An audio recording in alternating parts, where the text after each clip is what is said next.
they were the first one to have a high street. That's why it's hard to believe, but this was the center of Vancouver at that time, at the turn of the century, because you think about it, the railway station I mentioned to you from Seattle, just a walk away, and guess what? Down here was the interurban train from the So I'm taking part in a program at the UBC Learning Exchange. We're doing digital recordings of history in Vancouver's Chinatown. From the City Archives that shows Pender Street looking up from Carroll Street. And on the corner, you can see this house on a stilt. And you can see like other buildings behind that were on stilts as well too. And then the map I have showed False Creek would come up to Pender Street. So for the Chinese, being on the shores of False Creek at that time was, well, it wasn't like living in Shaughnessy or whatever. So, but it's interesting to note that 100 years later or so, you know, this sort of become very desirable, False Creek. There were railway workers and they had their tents and utilities and so on. They set up tents and then eventually they had real buildings here. But if you look through the city directories in the Vancouver Library, you don't see any Chinese listing in the late 19th century. Because first of all, the people that would enunciate, or enumerators I should say, to gather names and occupation of the occupant, they never list Chinese in those days. They would just say Chinese or whatever, but they never list the actual name.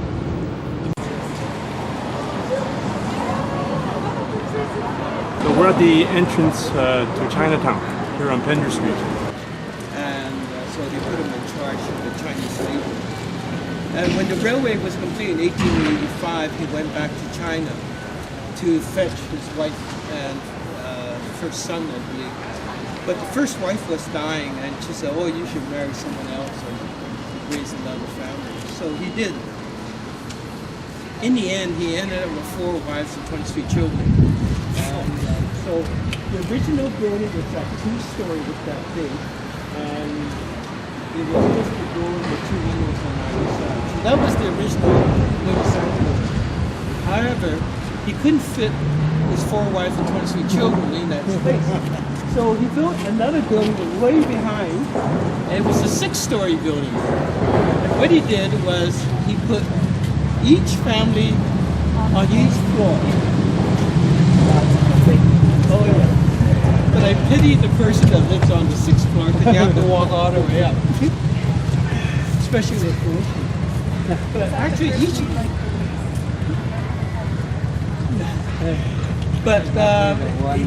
So, and then he had 2 extra floors, and one was for working, and he actually had a floor for his children because he didn't trust the school system, so he hired a private tutor. And the children did very well by that, believe it or not, because they eventually went to university and they qualified because of private tutoring. He also made cigars, and he was quite successful. So he dabbled in different industries. So I think one of his last things he did was can't tough out 5 days. Our family, Seto clan, we go back to 1916. 1959 we incorporated our Wong Society.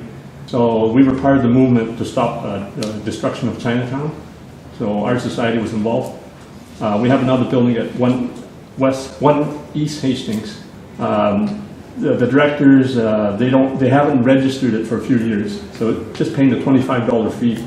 So in another 3 years, we actually got dissolved in 2011. In 3 more years, we would lose all 3 of our buildings. So I did some checkup on that, and so I helped save it was dissolved. I helped revive it. So that's part of the story I want to keep out there. Our family clan history, Seto clan history through the Wong Society. Pleasure working with Tony to present the Underwater Chinatown Digital Stories project here at the Chinese Cultural Center Museum. It's going to be a multimedia website exploring some of the hidden stories of Chinatown, some of the human stories that are lesser told. I had the pleasure of working with about 16 participants over 6 weeks, and every Saturday everyone trudged in and worked extremely hard for 3 hours, and even worked throughout the week on their pieces. I want to introduce briefly the participants. I think everyone's here. Dan Seto, Yolanda Lee, Jessica Wu, Alfred Wu, Elizabeth Chung, and her piece was done with Bob Sung, who unfortunately couldn't make it today, and Lance Lim is maybe on his way. And so we also made a blog, which we can send out to people, but this is underwaterchinatown.wordpress.com, and that will go live today after today's presentation. There are a couple of extra pieces on there that we won't be playing today in the interest of time. So thank you very much. Thank you. Special thanks also go to historian Larry Wong, UBC Learning Exchange, and Mr. Alfred Wu. Could you, we have our Chinatown Society fan building in Chinatown. Did you hear about it before? Which building? 鳳麟巷。鳳麟巷，鳳麟巷。聽過叫什麼？鳳麟巷有個地方俾我哋嗰啲華僑聚集，有咩事喜慶啊、喪死啊都係堂所打理，冇人話去叫政府攞錢嘅，全部係我哋啲中國人有錢出錢，有力出力，大家就係好聯合嚟貢獻社會，得到今日社會咧咁豐富咧，係完全靠我哋中國人。我哋以前我哋鳳麟巷要近天衣白 East End。有天衣白 East End 你見過嗎？見過段嘅時間咧，太年豐你要啲㗎都。鳳麟巷獲得咗200年經驗。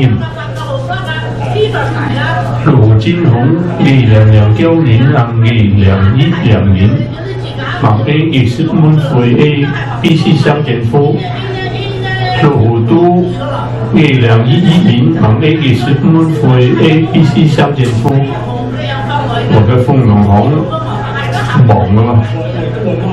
天衣白East End 會賣咯。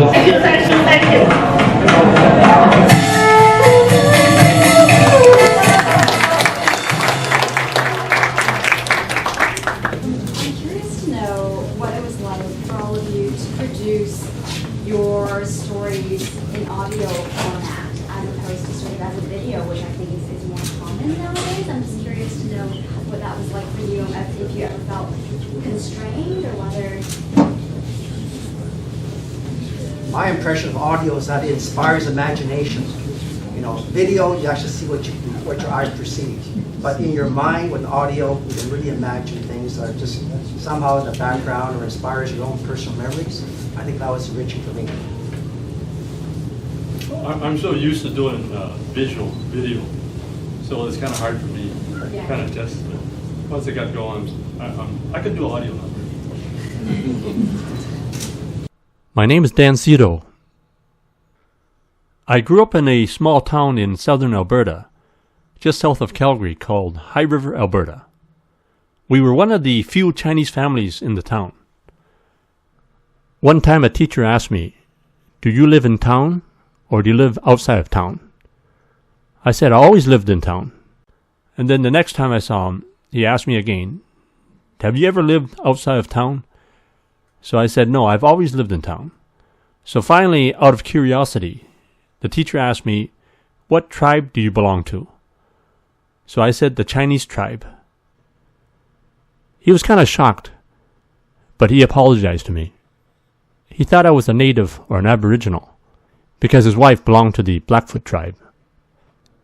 And I guess he hadn't seen too many Chinese people before. Every once in a while, we would visit Calgary's Chinatown. We would buy our supplies and Chinese goods. And at the barbecue place, we would pick up a nice barbecue duck. So I remember those ducks being very juicy, tender, and plump. and lots of flavor. They used to add more condiments to the ducks than they do right now. I remember the butcher cutting up the duck and the juices splattering all over the place. So I remember one time, one of our relatives, they sent the grandmother to live in Chinatown. And then my cousin Peter saw her behind a dark door at nighttime. And then his mom said, "Did you say hi to your grandmother?" But he didn't. So that's why I always think of Chinatown as being a place where you expel people when they're no longer useful. When we first moved to Vancouver in the 1970s, the place that we visit the most in Chinatown was our family clan building, the Fung Nun Tong Society building at 718 East Pender Street in Strathcona. One of the first places I visited was just outside of Chinatown on East Hastings Street. It was the Blue Eagle Cafe. My uncle had worked there. He was a short guy, about 5 feet nothing, but he used to handle all the tough customers there. Even though he knew martial arts, he needed to pack a 3-inch piece of metal in his hand in order to fight some of the tough lumberjack types and other rough and tough guys who came into the restaurant. One time I heard about a restaurant serving monkey brains in Chinatown on Main Street. So I went down to the restaurant and checked it out, but I didn't find any monkey brains being served. On the weekends, I would play floor hockey at Strathcona Community Center. And this was the first time I played on a team where everyone was Chinese. And one time we went to Riley Park to play the team over there. And after they lost, they waited for us with baseball bats. Before we moved to Vancouver, I read about a restaurant called Asia Gardens. It was the first restaurant in Vancouver, and even perhaps in Canada, that served dim sum. So when we moved to Vancouver, it was one of the first restaurants in Vancouver's Chinatown that we went to. We also went to Fu's restaurant. They served Chinese village-style cooking, same as the restaurants in Calgary's Chinatown. One time I went to a court case. It was in the 1970s. A Chinese guy was selling drugs inside the BC Royal Cafe on Pender Street. So I went to the court case, and I heard the police had Inspector Doig, or Constable Doig.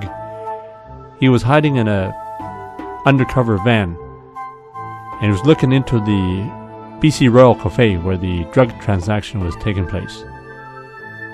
So this was one of the early memories I have of Chinatown in the 1970s.